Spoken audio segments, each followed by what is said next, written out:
The massive doors of the Galactic Council chamber opened with a deep rumbling sound that made the floor shake under Ambassador Ji-hoon Kim's feet. He walked slowly into the huge room with his head held high, even though his heart was beating fast. Inside his chest, the chamber was so big that it could hold 10,000 people, and today it was packed with aliens from every corner of the galaxy behind. Ji-hoon walked Ambassador Naeung Park and Dr. Min-soo Lee, the three humans who had spent the last 5 years trying to get their species accepted into the Galactic Council. They had traveled to hundreds of worlds, taken thousands of tests, and proven again and again that humans were ready to join the civilized galaxy. The chamber walls were made of some kind of crystal that changed colors as different aliens spoke. Each species had their own section with seats designed for their strange bodies. The Vorthans sat in the highest section because they thought they were the most important. Their blue skin glowed softly in the dim light, and their 6 eyes moved in different directions as they watched the humans approaching.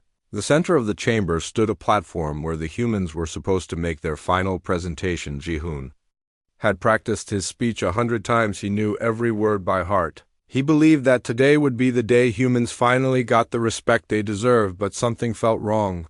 The usual buzz of conversation that filled the chamber before big meetings was different today. Instead of the normal sounds of different languages mixing together, there was a strange kind of excited whispers that made Ji-hoon's stomach twist with worry. Speaker Vorthek, the leader of the Vorthan delegation, raised one of his long tentacle arms, and the chamber fell silent. His voice boomed through the room without any machines to make it louder. "We are here today to discuss the human application for membership in our great council," he said, but his tone was not welcoming at all. "The humans have completed all required tests and evaluations. We have studied their species for 50 years, and now we must decide their fate." Ji-hoon stepped forward and activated the holographic display that showed everything humans had accomplished in the last century: cities that touched the clouds, technologies that could heal diseases that used to kill millions, spaceships that could travel faster than light, art and music that moved people to tears. "Honored members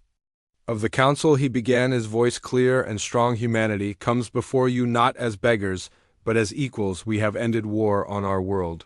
We have conquered hunger and disease. We have reached for the stars with hope in our hearts, and we offer that same hope to the galaxy." The display showed human doctors working alongside alien patients, human engineers building bridges on alien worlds, human teachers sharing knowledge with alien children, human artists creating beautiful works that combined different species cultures. "We have proven that we can work together with other species," Ji-hoon continued. "We have shown that our differences make us stronger, not weaker. We ask only for the chance to contribute to the greater good of all civilized worlds." But instead of the polite applause that usually followed such presentations, the chamber erupted in a sound that made Ji-hoon's blood run cold. Laughter, not the kind of laughter that comes from joy, but the cruel, mocking laughter of bullies who think they are better than everyone else.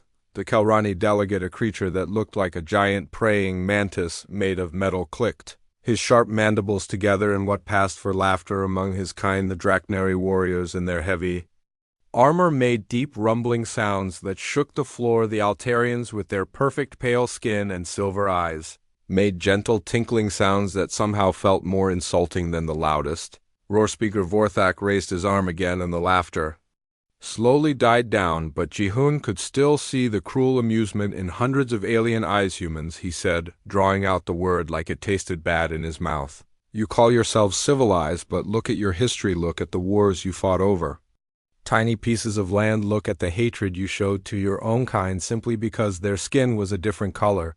Look at the way you destroyed your own planet for profit." The chamber murmured in agreement, and Ji-hoon felt his face grow hot with shame, not because what the speaker said was completely wrong, but because he was only telling part of the truth. Dr. Min-soo Lee stepped forward, his voice steady despite the hostile crowd. "Yes, we made mistakes," he said, "but we learned from them. We grew. We became better. That is what civilization means, not being perfect, but becoming better." The Vorthan speaker made a sound like air escaping from a balloon. "You think you have evolved, but you are still the same violent, emotional creatures you always were. Your art, your music, your poetry, these are signs of weakness, not strength."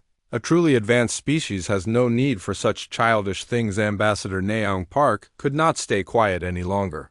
Our emotions are not weakness, she said, her voice rising with passion. They are our greatest strength. They allow us to feel compassion for others, to fight for justice, to create beauty in a cold universe. More laughter filled the chamber, but this time it was even crueler. The Kelrani delegate stood up, his metal body gleaming under the lights. Compassion, he said, spitting the word like poison. Justice, beauty, these are the delusions of primitive minds. A civilized species makes decisions based on logic, not on feelings. The Draknari general stood next, his armor making loud, clanking sounds. Your species fights wars over invisible gods, he roared. You cry over dead animals. You write songs about lost love. These are not the actions of advanced beings. These are the actions of children who refuse to grow up. One by one other delegates stood to speak, and each one said something worse than the last. They called humans unstable, dangerous, and unfit for civilized society.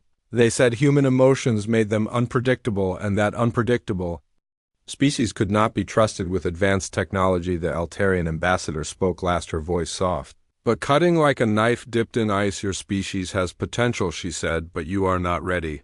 Perhaps in another 1,000 years, when you have outgrown your primitive need for feelings and creativity, you might be worthy of joining us. Until then, you should remain in your little corner of the galaxy and try to learn what true civilization means. The chamber erupted in applause and cheers all around the humans. Hundreds of alien beings celebrated their rejection. Some were already turning away, as if the humans were not worth another moment of their time. Ji-hoon stood frozen on the platform, watching everything he had worked for crumble around him. 5 years of his life, 10 years of preparation by the human government, 50 years of hoping and dreaming that humanity could take its place among the stars, all of it destroyed by the casual cruelty of beings who thought they were better than everyone else. But as he watched the celebration, something changed inside him. The hurt and shame he felt began to transform into something else, something colder and harder. He looked at Naeong and saw the same change happening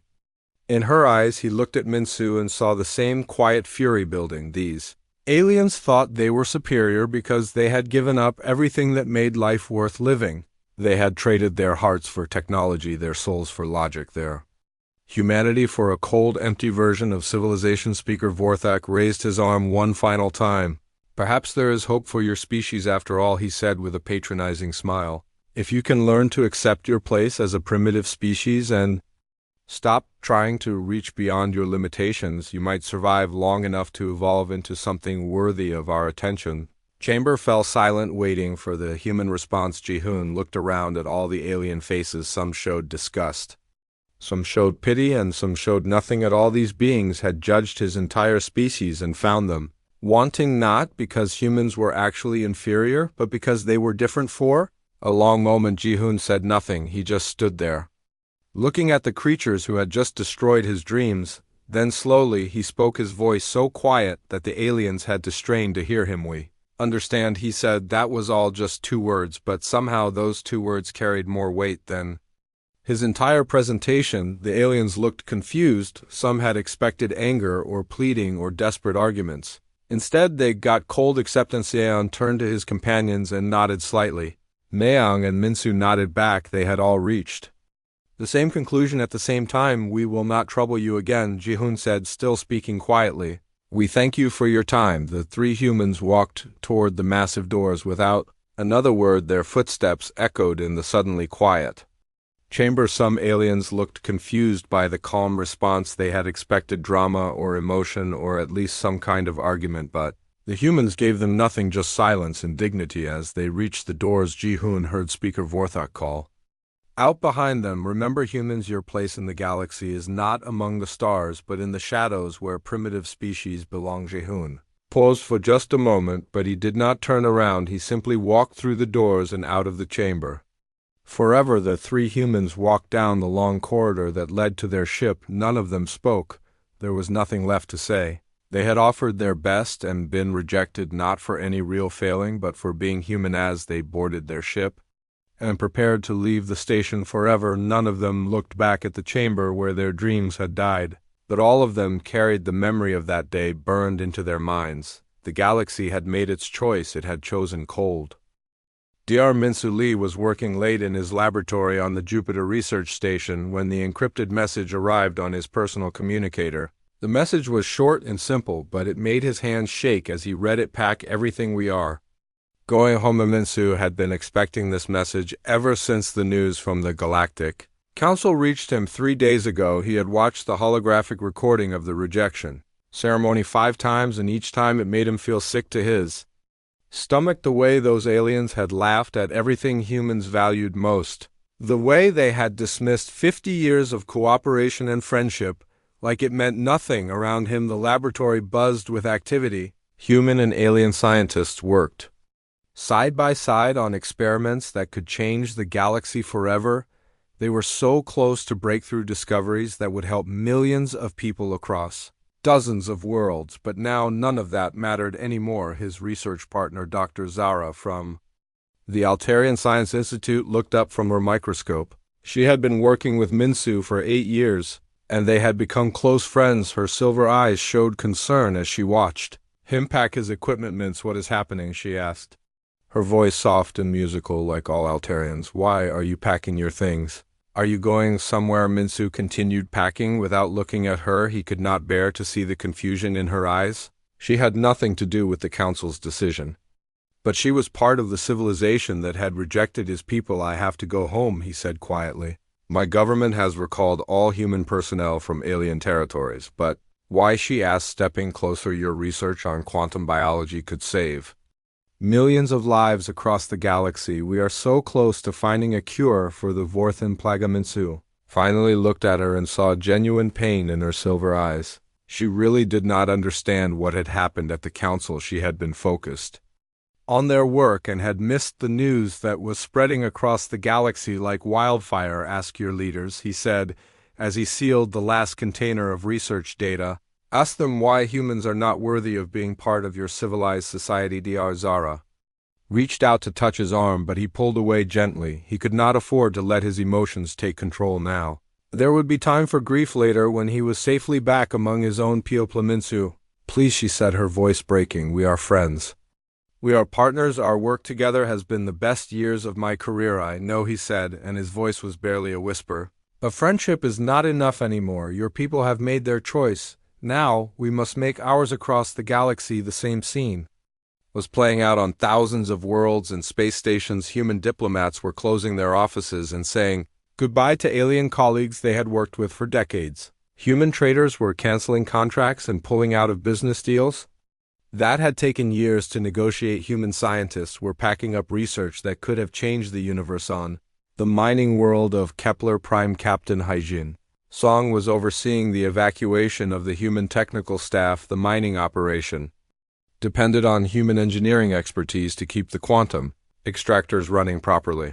Without human maintenance, the entire operation would collapse within months. The alien supervisor, a Dragnari named Croton, stood watching the humans pack their equipment. His massive armored form cast a shadow over the landing platform. Captain Song, he called out, his voice booming like thunder.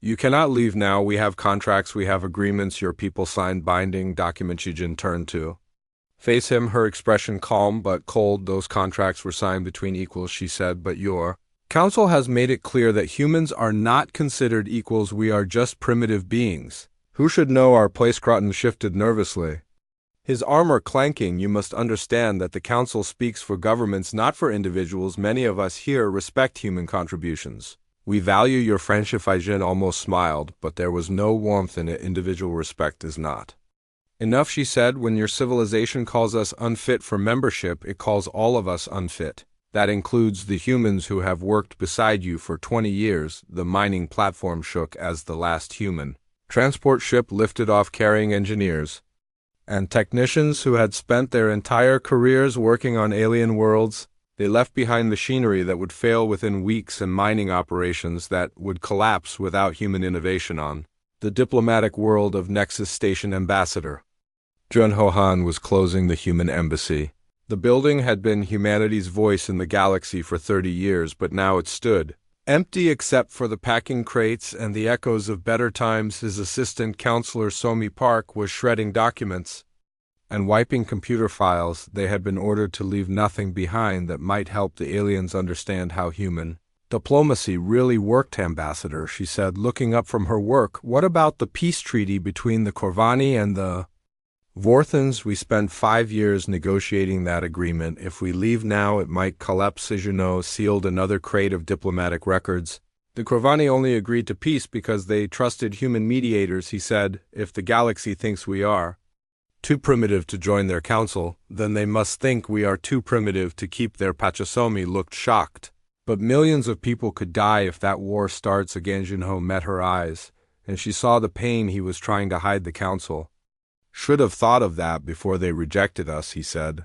The galaxy wanted to see what civilization looks like without human emotion and creativity. Now they will get their wish. The evacuation continued for weeks. Human ships appeared at stations and colonies across the galaxy to pick up their people. Some aliens tried to convince humans to stay, offering better contracts and promises of individual respect. But the humans had their orders, and more importantly, they had their pride. On the art world of Prisma, 7 human artists were packing up paintings and sculptures that had been displayed in galleries. Alongside alien artworks, the fusion of human and alien creativity had produced some of the most beautiful art in galactic history.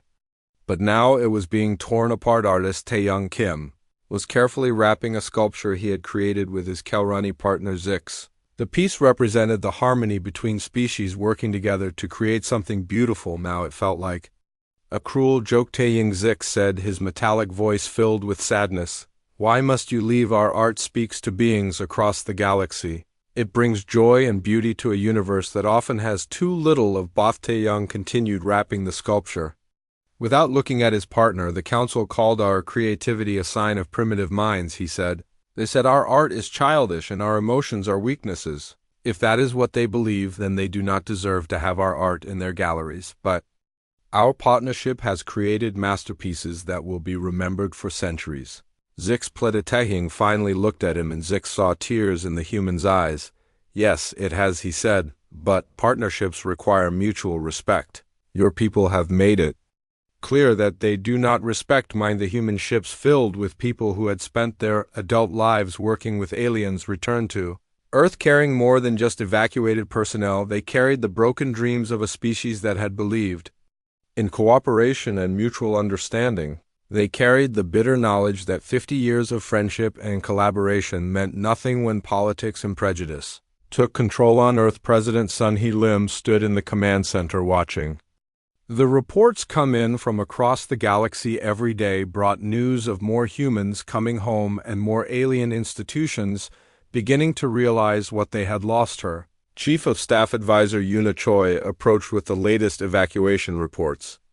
Madam President, she said, the last human personnel have left the Vorthan territories. The embassy on Nexus Station is officially closed. All human research projects have been terminated. President Lin nodded, but her expression was grim. How many are we bringing home? Over 2 million civilians, nearly 50,000 diplomatic and scientific personnel, hundreds of thousands of technical workers and their families. And the aliens, she asked, are they beginning to understand what they have done? Yuna hesitated before answering. Some are starting to ask questions. The mining operations are reporting equipment failures. The diplomatic corps is struggling to handle conflicts that human mediators used to resolve. The research institutions are finding gaps in their projects that they cannot fill. President Lim turned to look out the window at the busy spaceport where human ships were landing every few hours, bringing home people who had dedicated their lives to building bridges between species. Let them ask questions, she said quietly. Let them wonder what they have lost. Perhaps when their perfect, logical civilization starts falling apart, they will understand what human emotions and creativity were really worth. The evacuation continued for another month until every human had been brought home from alien space. For the first time in 50 years, there were no human voices in the Galactic Council chambers, no human laughter in alien bars, no human music playing in restaurants across the galaxy. The silence was complete and absolute. The galaxy had gotten exactly what it asked for: a civilization without human emotions, without human creativity, without human hope. Now it would learn what that really meant, and the lesson would be more expensive than anyone could have imagined.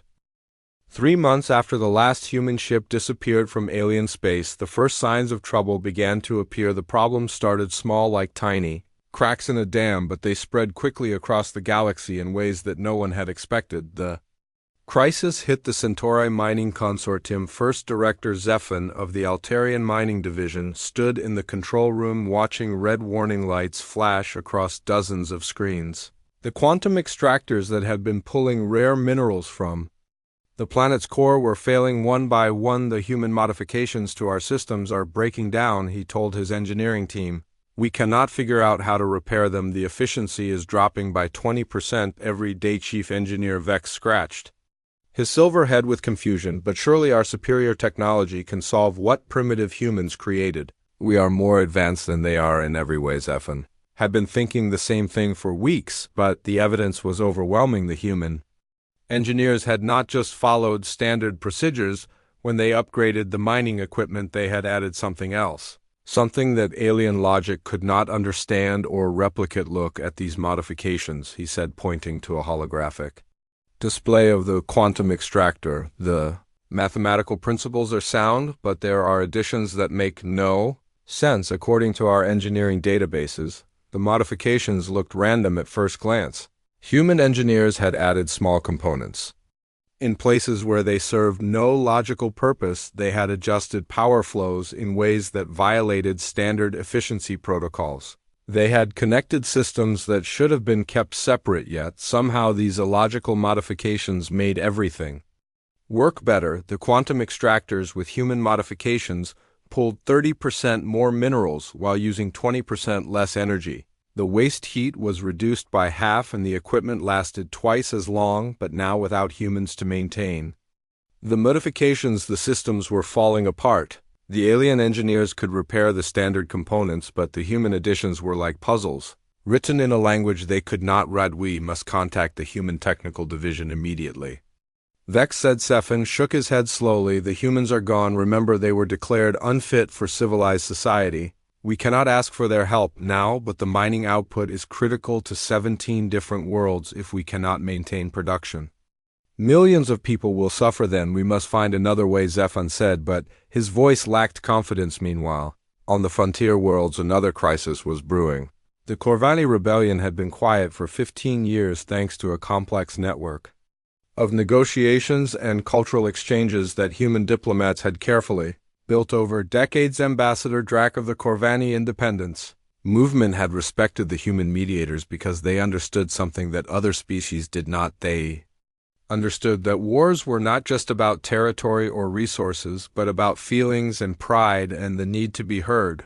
The humans had listened to Corvani complaints about cultural oppression and economic inequality. They had found ways to address these concerns while still maintaining galactic stability. They had created programs that allowed Corvani youth to study on other worlds and had established trade agreements that gave the Corvani worlds more autonomy. But now the human mediators were gone and the old tensions were rising again. The Vorthan Colonial Authority had sent a new administrator to the Corvani worlds, Commissioner Thek, who believed in firm logical control rather than emotional diplomacy the Corvani complaints about. Cultural restrictions are illogical, he announced at his first meeting with Corvani leaders. Culture is a primitive concept that holds back species development. The sooner the Corvani abandon their backward traditions, the sooner they can join civilized society. Ambassador Drac stood up from the negotiating table, his face dark with anger.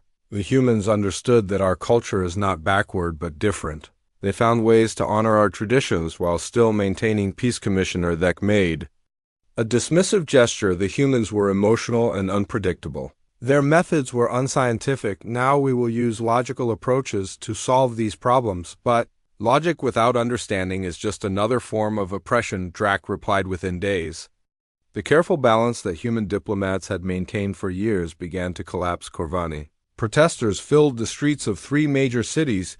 The protests turned violent when Vorthan security forces used the same heavy-handed tactics that had started the original rebellion decades earlier. The violence spread to other worlds as news of the crackdowns reached Corvani populations across the sector. Ambassador Drac found himself leading an independence movement that he had spent years trying To prevent on the military world of Draknari Prime General, Kethera faced a different but equally serious crisis. The Draknari Empire had the strongest military in the galaxy, but their defensive systems had been designed with human help, and now, those systems were failing in ways that made no sense. The humans had called their additions chaos factors, random elements that made defensive patterns impossible to predict.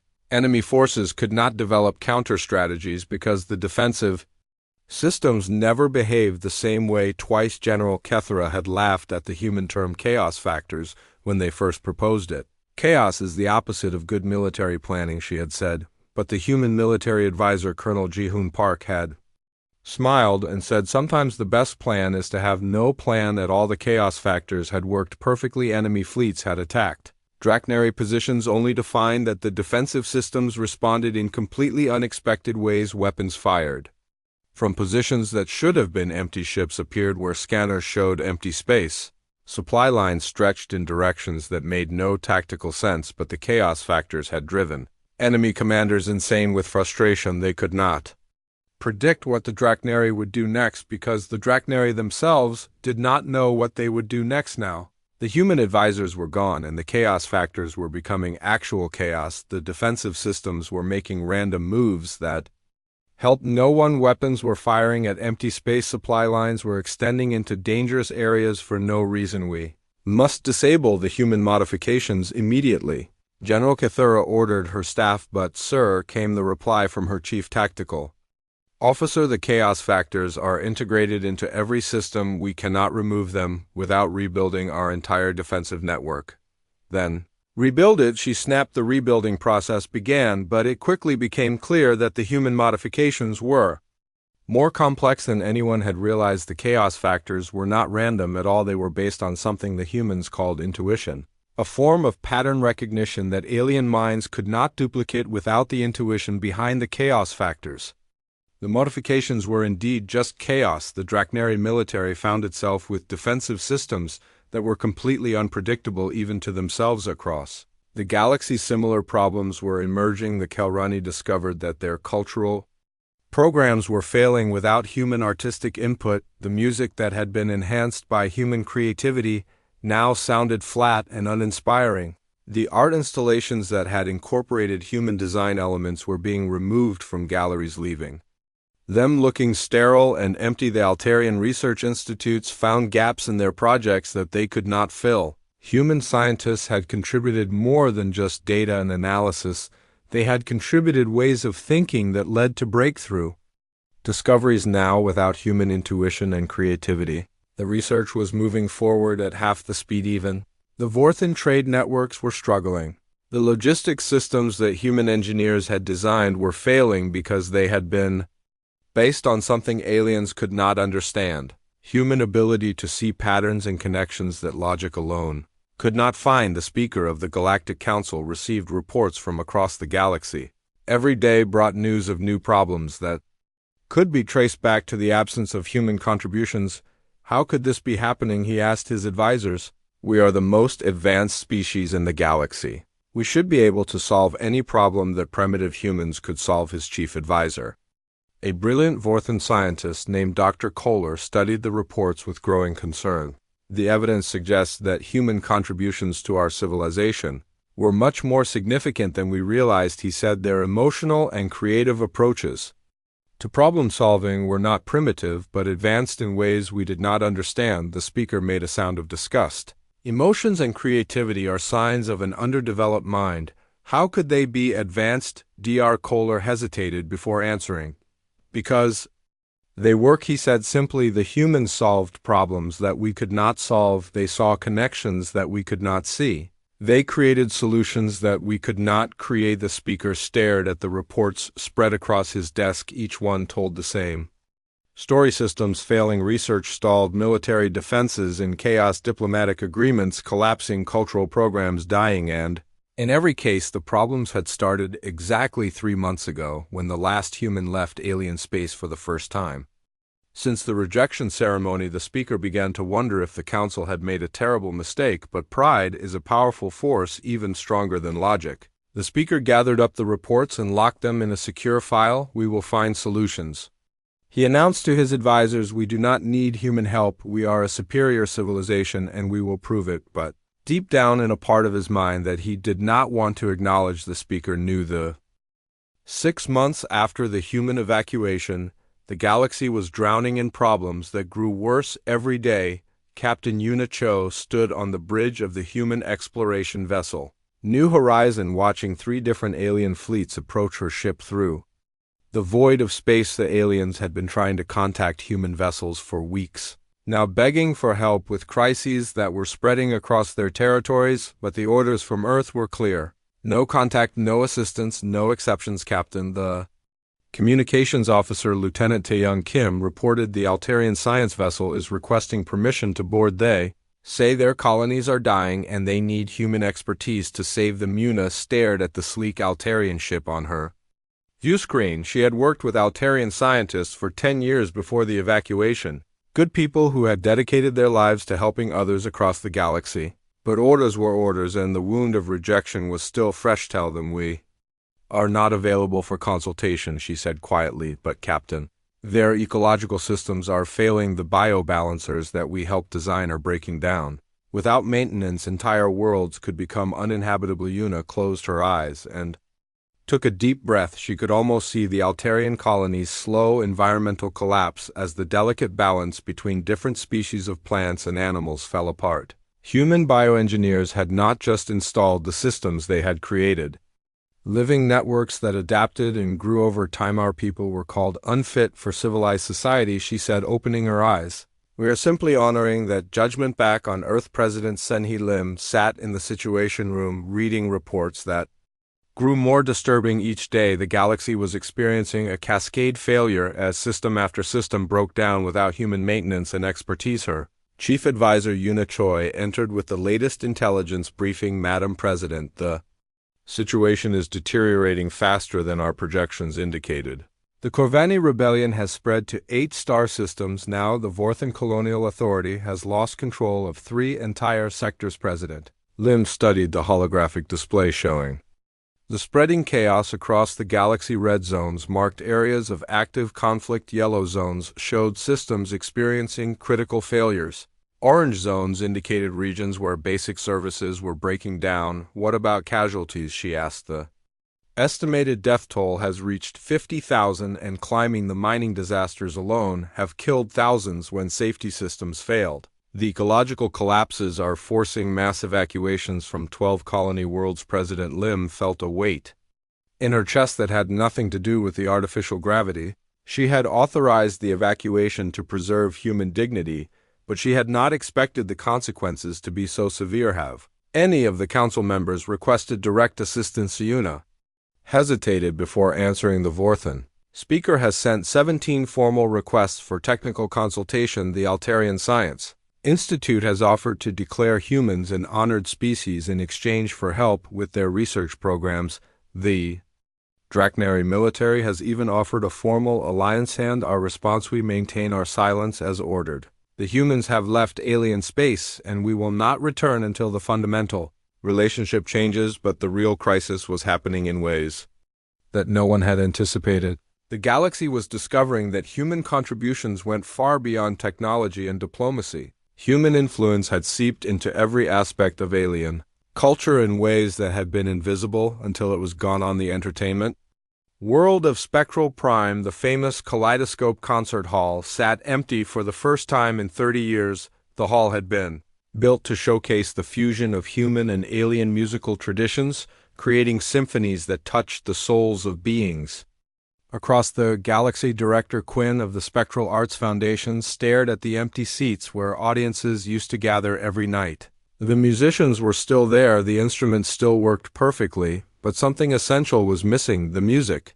"Feels hollow," she told her assistant manager Rix. "We play the same compositions that used to move audiences to tears, but now they sound flat and emotionless." Rix nodded sadly. "The human musicians added something that we cannot replicate," they called it heart, but I never understood what they meant until now. The human musicians had not just played their instruments, they had poured their emotions into every note. They had taken alien compositions and added layers of feeling that transformed simple melodies into experiences that could make beings weep with joy or shake with excitement. Now the alien musicians could play the notes perfectly, but the music felt like a technical exercise rather than an emotional journey. The audiences stayed away, and the great concert halls across the galaxy began to close one by one. On the research station orbiting Nexus 7, Dr. Kohler worked desperately to complete a project that had been 90% finished when the humans left. His research team had been trying for months to bridge the final gap in their work on faster-than-light communication.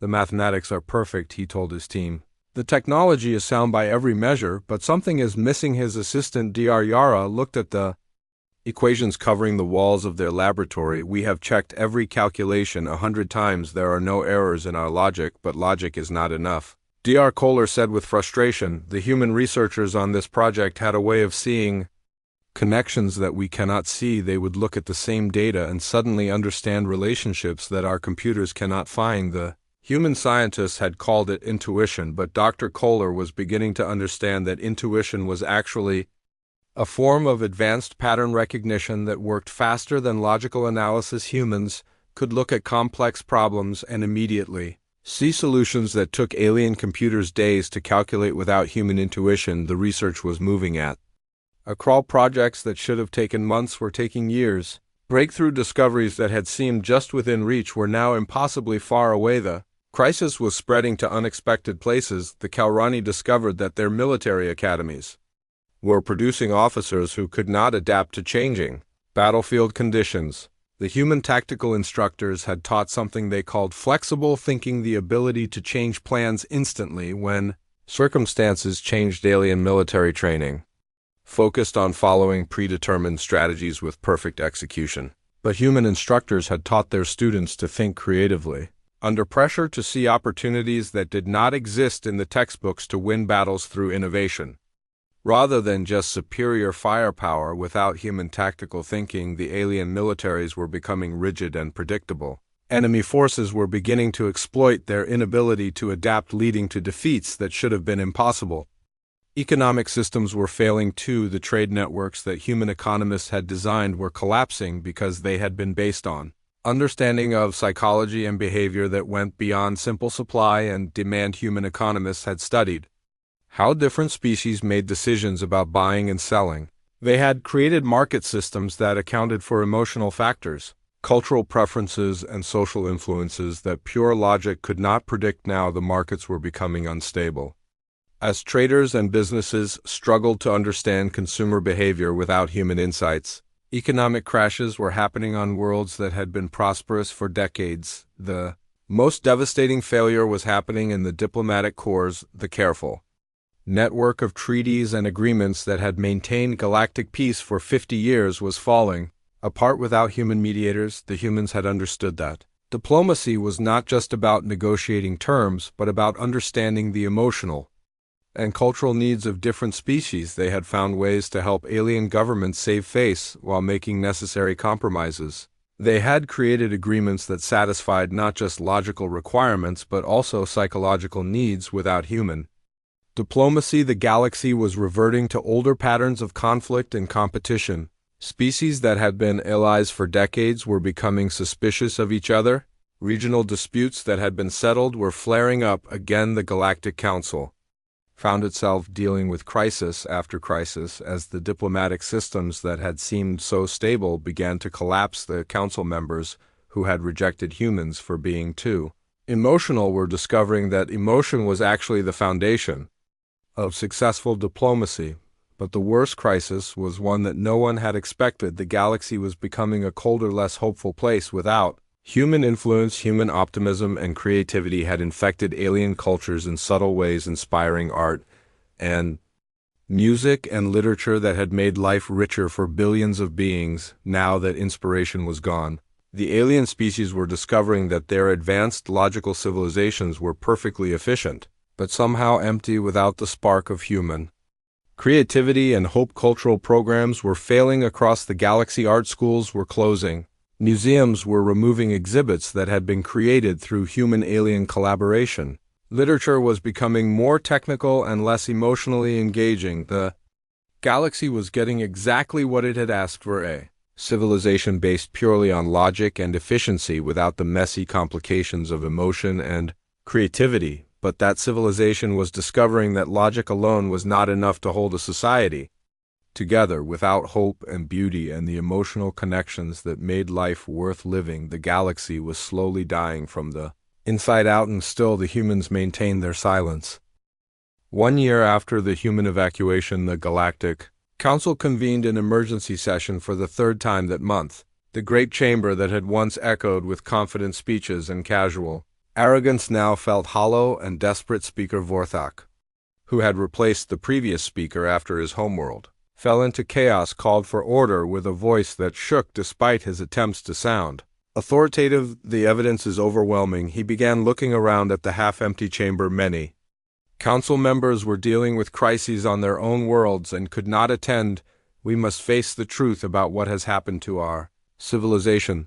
The chamber that had once held thousands of delegates now hosted fewer than half that number. Empty seats marked the absence of species that were too busy fighting rebellions or dealing with system failures to participate in galactic governance. Ambassador Kira of the Altarians rose from her seat, her usual composure cracking under the weight of the disasters affecting her people. My fellow beings, she said, her voice trembling, we are facing an extinction-level crisis on 17 of our colony worlds. The chamber fell silent as she continued. The ecological management systems that sustained our colonies are failing completely without human bioengineering expertise.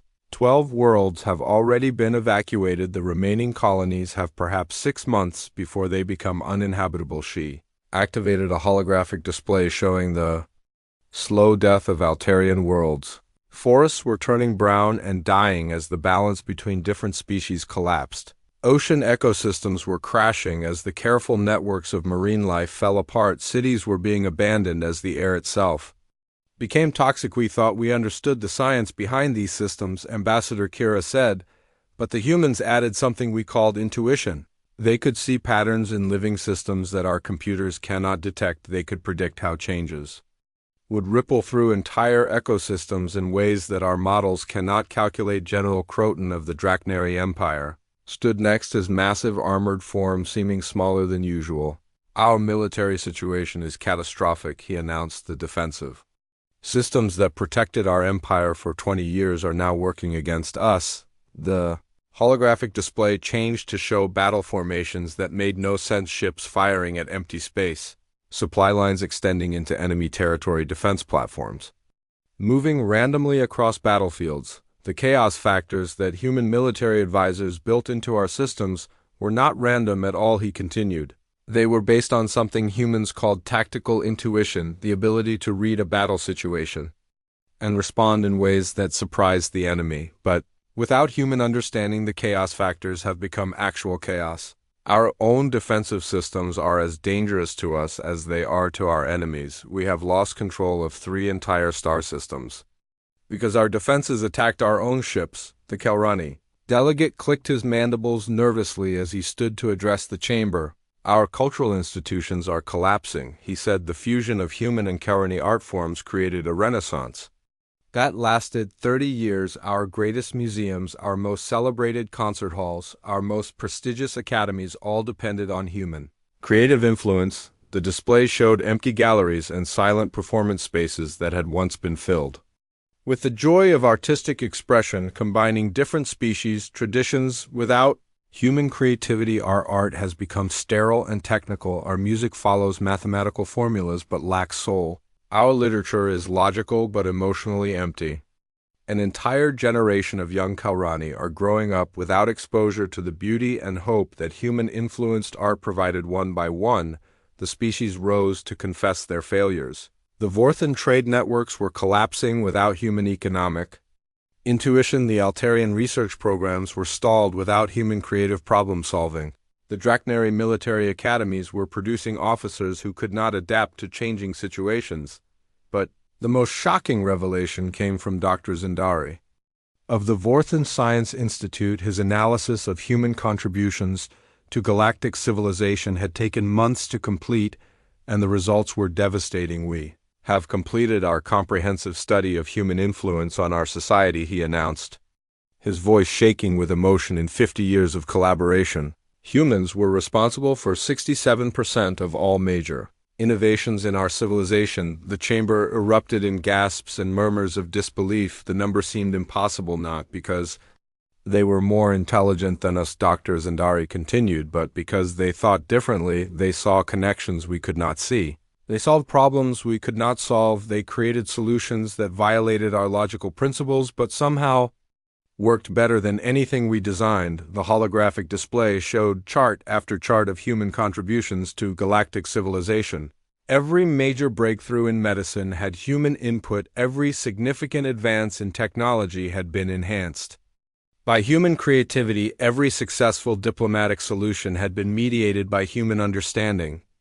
What we called primitive emotion was actually advanced pattern recognition, he said. What we called chaotic creativity was actually sophisticated problem-solving methodology. What we called unstable unpredictability was actually adaptive flexibility that allowed for innovation. The silence in the chamber was deafening. The weight of their mistake was crushing. We did not just reject humans, Dr. Zandari said, his voice barely above a whisper. We rejected the very qualities that made our civilization work. We threw away the foundation that our entire galactic society was built upon. Speaker Vorthak felt his world crumbling around him. How many have died because of our decision? He asked quietly. The death toll is approaching 300,000, Dr. Zandari replied. 43 star systems are in active rebellion. 28 colonies have been evacuated due to system failures. Economic losses are in the hundreds of trillions of credits, but the numbers don't capture the true cost, Speaker Vorthak said, staring at the data. The galaxy is becoming a colder, emptier place without human influence. Our children are growing up without hope, without beauty, without the spark of creativity that made life worth living. The truth was becoming undeniable. The galaxy had not just lost human technology and expertise. It had lost something far more precious, the human spirit that had infected every aspect of galactic civilization. With optimism and wonder without human influence, the galaxy was reverting to what it had been before first contact. A collection of logical, efficient civilizations that had mastered technology but had forgotten how to dream. The various species had achieved perfect order, but in doing so they had lost the chaos that made life interesting. They had eliminated emotion, but in doing so they had eliminated the passion that drove discovery. They had rejected creativity, but in doing so they had rejected the very force that made progress possible. Ambassador Kira stood again, tears streaming down her face. We have made the greatest mistake in galactic history, she said. We rejected the species that was teaching us how to be truly civilized, not through logic alone, but through the integration of reason and emotion, science and art, order and creativity. The chamber was filled with the sound of beings weeping as the full magnitude of their error became clear. They had thought they were superior to humans, but they had been wrong in the most fundamental way possible. They had confused advancement with wisdom, efficiency with meaning, logic with understanding. Speaker Vorthak rose slowly, his tentacles trembling with emotion. We must contact Earth immediately, he said. We must beg for their forgiveness and ask them to return. But even as he spoke the words, he knew it might be too late. The humans had offered their friendship and been rejected. The galaxy had chosen to see them as primitive when they were actually more advanced than any other species in the most important ways. The question now was whether humanity would be willing to save a civilization that had treated them with such cruelty and arrogance. The speaker looked around the chamber at the faces of beings who had learned too late what they had lost. We can only hope, he said, that humans are more forgiving than we deserve, but in his heart he feared that some mistakes were too great to be forgiven and some wounds were too deep to heal. Dr. Eugene Park stood in her office high above the Pacific Ocean, watching the construction of humanity's greatest achievement. The new deep space exploration fleet stretched across the horizon, massive ships designed to carry humans to distant galaxies, far beyond the reach of the civilization that had rejected them. As director of Earth's Galactic Relations Department, she had spent the past year reading alien communications that arrived daily by the hundreds. Each message was more desperate than The last offering promises that would have seemed impossible just 2 years ago. Her assistant, Commander Dong-Yun Kong, entered with another stack of alien requests. Madam Director, we have received 63 new communications today. The Vorthan Homeworld is now offering to declare humans the senior species in their sector if we will help stabilize their collapsing governmentation. Almost smiled at the irony. Senior species, the same aliens who had called humans primitive, were now offering to declare them superior. The desperation was becoming pathetic. About the Kalrani, she asked. They are offering complete cultural exchange programs and have promised to build monuments to human achievement on every world in their territory. The Altarians want to establish a joint research council with humans holding 60% of the leadership position. Seojun picked up a communication pad showing the latest message from the Galactic Council. The tone was completely different from the arrogant dismissal of 18 months ago. Now it was filled with desperate pleading and promises that seemed almost too good to be true. The Council is offering humanity 5 permanent seats with veto power over all decisions, she read aloud. They promise to restructure the entire galactic government to ensure human input on every major policy. She scrolled through more messages. The Draknari Empire was offering a military alliance that would make humans the senior partner. The Vorthan Science Institute wanted to rename itself the Human Vorthan Institute. Commander Dong-Yun shifted uncomfortably. What is the current casualty count across the galaxy, he asked. Quietly, Yun's expression grew somber. The reports indicate over 700,000 dead. The Corvani rebellion has consumed 18 star systems completely. The ecological disasters have forced the abandonment of 37 colony worlds and director. The alien governments are estimating that, without human intervention, at least 12 species face potential extinction within the next 5 years. Seojun closed her eyes, feeling the weight of millions of lives hanging in the balance. She thought of her former colleagues, good beings who had worked alongside humans for decades and were now paying the price for their leaders' arrogance. Dr. Zara from the Altarian Science Institute had sent personal messages begging for help with the plague that was spreading across Vorthan worlds, the same plague that her human research partner, Dr. Minsu Lee, could have cured if he had been allowed to complete his work schedule. A meeting with President Lim, she said finally. It is time to discuss our response. The next day, President Sun-hee Lim addressed the United Earth Assembly in a session that would determine the future of human galactic relations. Representatives from every nation and every major human organization listened as she spoke about the choice that lay before humanity. My fellow humans, she began.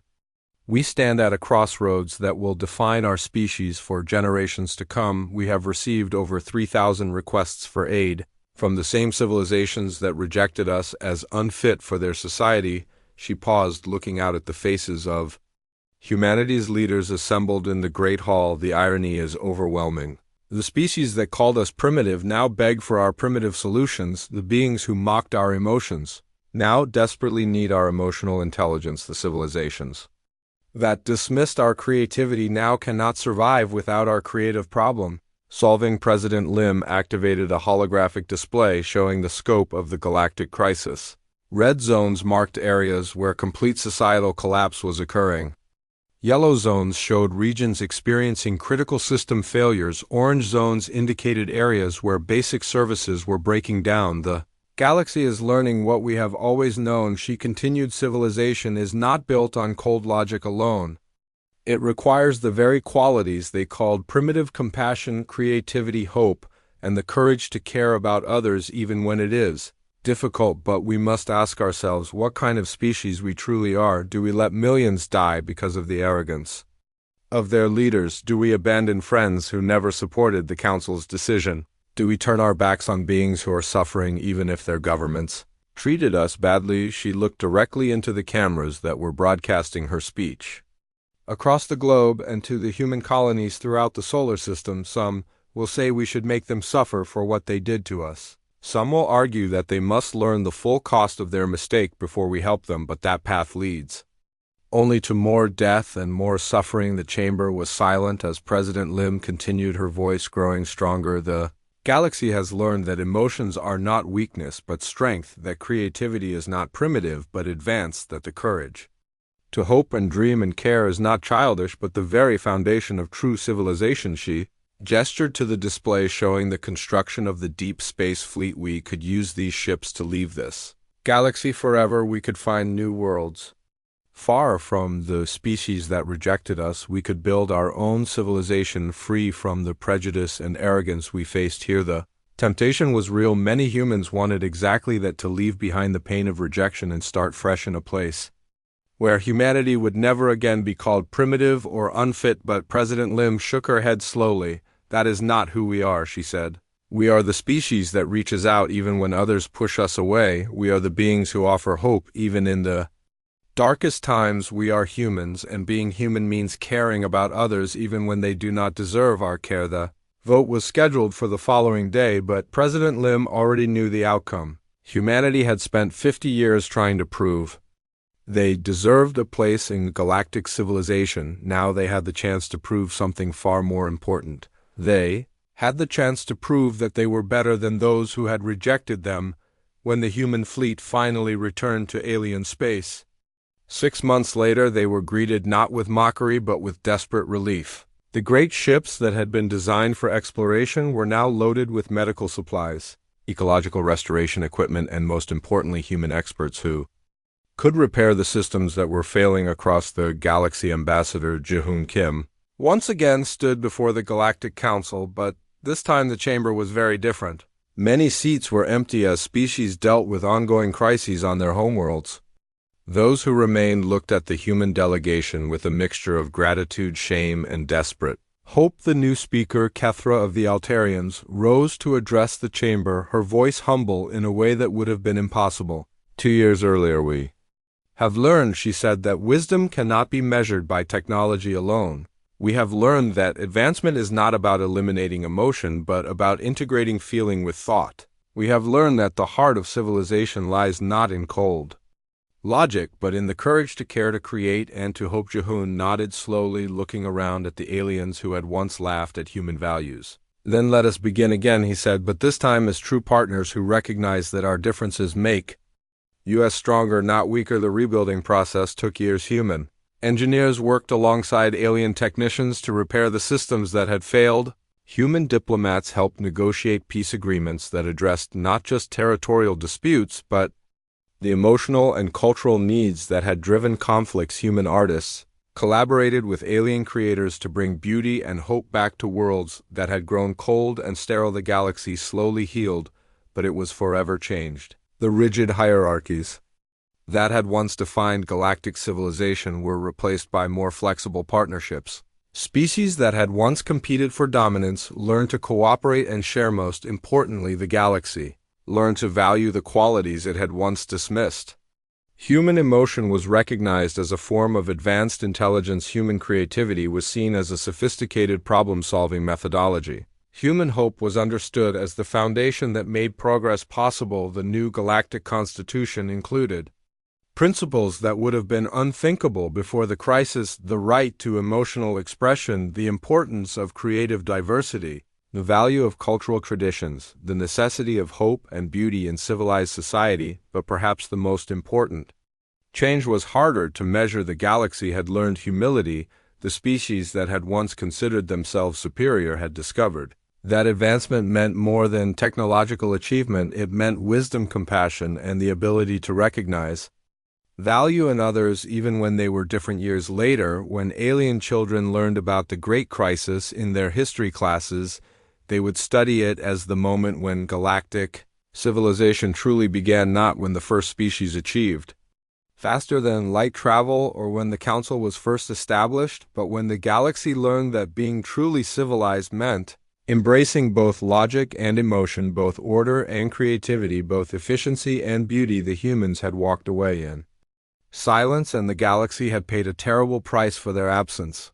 But in the end, that price had purchased something invaluable: the knowledge that civilization without humanity was not civilized.